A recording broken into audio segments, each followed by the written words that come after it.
Let me ask you something uncomfortable. Have you ever raised your voice? Not because you're angry, but because nothing else seems to work. You gave clarity, you followed up, you reminded, and still deadlines slipped, standards dropped, ownership vanished. So eventually, you did what most leaders do when accountability feels broken. You got louder. But here's the hard truth most leaders never hear. If you need to shout to create accountability, accountability is already gone. And worse, the shouting isn't fixing the problem. It's actually training your team to depend on pressure instead of ownership. High-performing teams don't move because someone is watching them. They move because they have internalized responsibility. Today, I want to show you how real leaders create accountability without shouting, micromanaging, or burning trust, and why the quietest leaders often command the strongest execution. Stay with me because the shifts I'm about to share changes how people respond to you permanently. Most leaders are trapped in what I call the volume trap.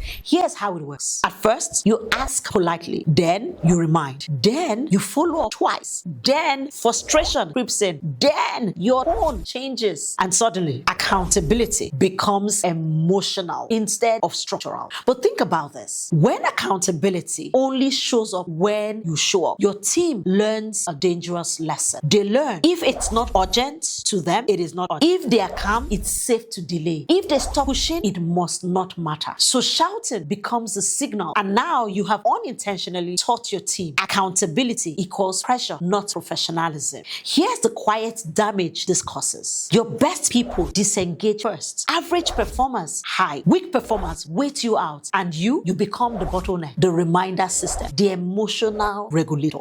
That's not leadership. That's exhaustion. But the most dangerous part, when leaders shout, they think they are increasing urgency. What they're actually increasing is fear and dependency. And fear never scales. So what do great leaders do instead? They don't raise their voice. They raise the standard. Here are 4 ways elite leaders create accountability without even shouting. Number 1, they make accountability visible, not verbal. Weak accountability lives in conversations. Strong accountability lives in systems. Great leaders don't rely on memory, tone, or reminders. They rely on clear ownership, public commitments, visible progress. Instead of asking, did you get to that? They say, what did you commit to by Friday? And where does it stand now? Visibility removes emotions. Emotions create resistance. When work is visible, excuses die quickly. Number 2, they separate ownership from likability. This is where most leaders fail. They confuse being respected with being liked. So they soften expectation. They tolerate missed deadline. They compensate by checking in more. But here's the paradox.